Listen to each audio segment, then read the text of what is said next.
السلام عليكم ورحمة الله وبركاته. اليوم عندنا لكل من يتهم الشيعة بخان الأمين. أنا أسألهم هسه هاي روايات. هذا صحيح البخاري الصلاة ما جاء من قبله ولم يرى لإعادة المسألة فضل الله رقم الحديث 387. حدثنا عمرو بن عون حدثنا هشيم عن حميد عن أنس بن مالك قال عمر بن الخطاب وافقت ربي في ثلاث فقلت يا رسول الله لو اتخذنا مقامه نزلت واتخذ من مقام إبراهيم مصلى وآية الحجاب يا رسول الله لو أمرت نسائك أن يحجبن فإنه يكلمهن البر والفاجر فنزلت آية الحجاب لعل في الغيرة فقالت لهن عسى أن يطلقكن ويبدلن أزواجا خيرا منكن فنزلت هذه الآية وقال أبو عبد الله يحيى حدثني يحيى سمعت هذا إنسانا ما شاء الله تبارك الله. عمر بن الخطاب ينزل القرآن علي ينزل هذا نبي عمي نبي. حدثنا يحيى بن البكير قال حدثنا الليث حدثني عقيل عن ابن شهاب عن عروة عن عائشة أن أزواج النبي كنا يخرجن بالليل تبرجن إلى المصانع وهو صعيد أفيح. كان عمر يقول احجب نسائك فلم يكن رسول الله صلى الله عليه وآله يفعل. وخرج السوداء بنت زمعة في زوج من أيام من الليالي وكانت امرأة طويلة فناداها عمر وقد عرفناك يا سوداء. أصلا أن ينزل آية الحجاب. إذن عمر بن الخطاب منحرف عمر والحسين ايش قبله منحرف منحرف قدكم. أنا منحرف هذا انحراف جنسي يسمونه.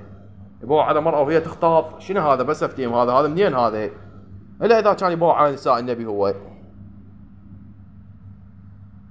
صحيح البخاري الصلاة الخروج إلى النساء إلى البراز رقم الحديث 5701.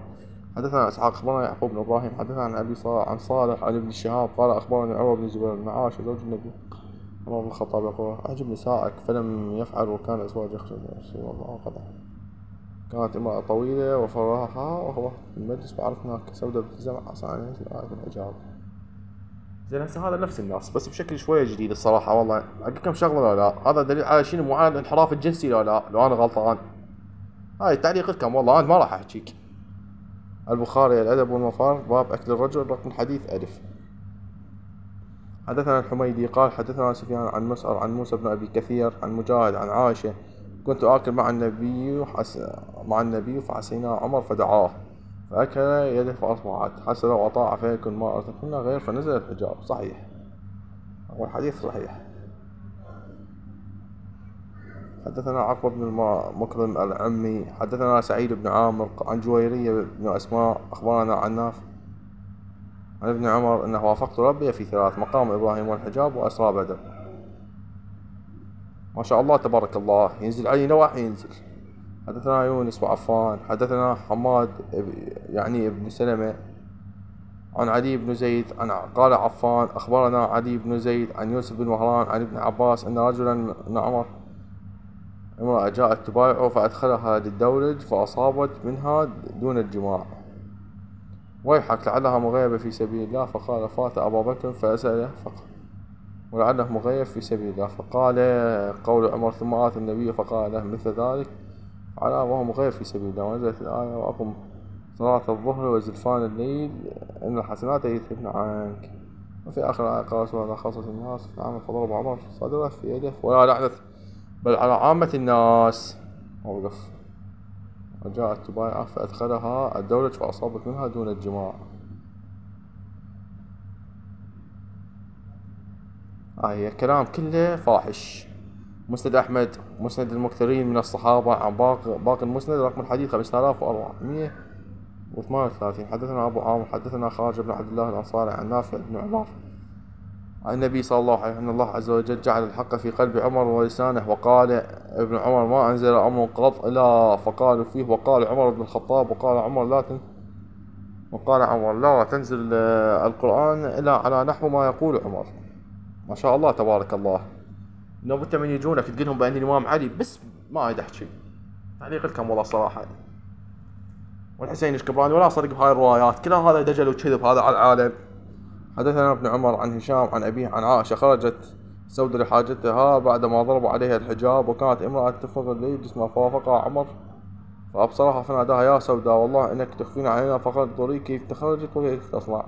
رجعت إلى سودة وهي يعتشي فأخبر عمر وأن يده وأوحى ثم رفع عنه وأن العرق في يده قد كان أن تخرج لحاجتكم. ما شاء الله تبارك الله ما شاء الله. فد انحراف أخلاقي بشكل كارثي يعني. هاي الحديث بيني وبينكم الله يشيب راسك ولا واحد يقراها عن العباس بن عثمان الدمشقي عن الوليد بن مسلم عن مالك بن أنس عن جعفر بن محمد عن أبيه عن جابر أنه لما فرغ رسول الله طواف البيت آتى مقام إبراهيم فقال عمر يا رسول الله هذا مقام إبراهيم الذي قال سبحانه وتعالى مقام إبراهيم نبي مصلى.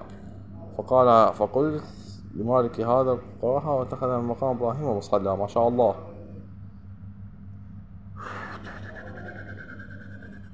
هسه يلا خلينا نكمل. حدثنا محمد هاي باعم كل حديث ورقم الحديث ورقم الصفحة. لا يجي واحد يقول انت جاي تكذب انت جاي تدلس، هذا انت تؤمن بيه انا عمي ما اؤمن بيه. حدثنا محمد بن بشار حدثنا ابو عامر العقدي حدثنا خارجة بن عبد الله عن نافع عن ابن عمر عن ان رسول الله قال ان الله جعل الحق على لسان عمر وقلبه وقال ما انزل الله امرا قط الا قالوا فيه وقال فيه عمر بن الخطاب فيه شك خارجة الا وانزل القران على نحو ما قال عمر. وفي الباب عن الفضل بن العباس وابي ذر وابو هريره قال ابو عيسى هذا حديث صحيح غريب من هذا الوجه. وعن خارج بن عبد الله وهو ثقة وعن زيد بن وعن ابن سليمان بن زيد بن ثابت. وفي رواية مجاهد أن عائشة نزول آية الحجاب أخرجها النسائي كنت آكل مع النبي حسين فتعب عمر فدعاه فأكل فأصابه حس وآوى فلو أطاع فيه كنا فنزل الحجاب. ويمكن الجمع قبل قصة زينب وتقرر فلتقربه منها وأنا أطلقت نزول الحجاب هذا ولا مانع من هذا. ابن كثير تفسير ابن كثير.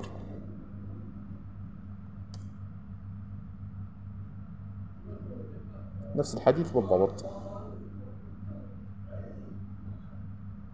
حدثني يعقوب عن مجاهد أن رسول الله كان يطعم معه من أصحابه فأصابت يد رجل منهم يد عائشة فكره ذلك فنزلت آية الحجاب وقيل نزلت من أجل مسألة عمر بن الخطاب.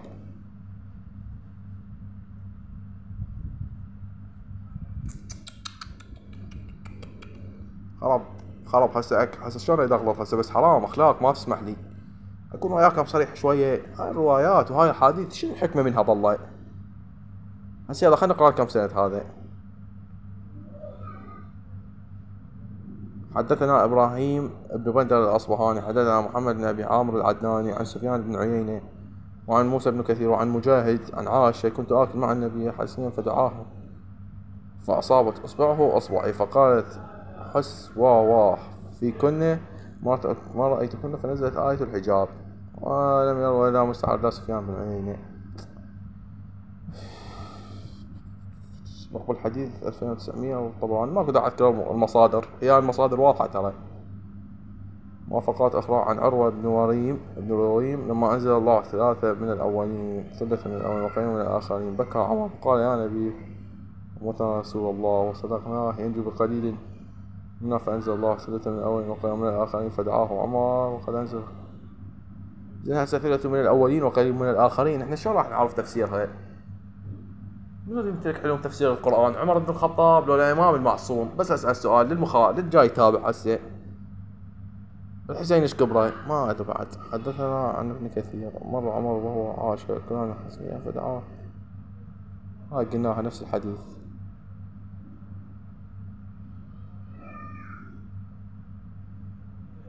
أخرج الطيالسي وابن أبي السيوطي الدرر المنثور رقم صفحة. وأخرج الطيالسي وابن أبي حاتم عن أنس قال عمر وافقت ربي في 4 قلت يا رسول الله لو صليت خلف المقام واتخذ مقام إبراهيم مصلى وقلت يا رسول الله لو اتخذت ساك حجابا فإن يدخل علينا البر والفاجر وسألت حجاب. وقلت لأزواج النبي لتهنى أو نريدن أزواج خيرا منكن عسى ربه أن يطلقكن والآية نزلت يعني الله على هاي الأحاديث. الله بكل جبروته بكل ملكه بكل عظمته بكل شي بيه الله ينتظر عمر بن الخطاب وش يحكي. بس افتهم هي هاي قيمة الله عندك مستغفر الله. وبعد شوفهم نفس الأحاديث ونفس الناس.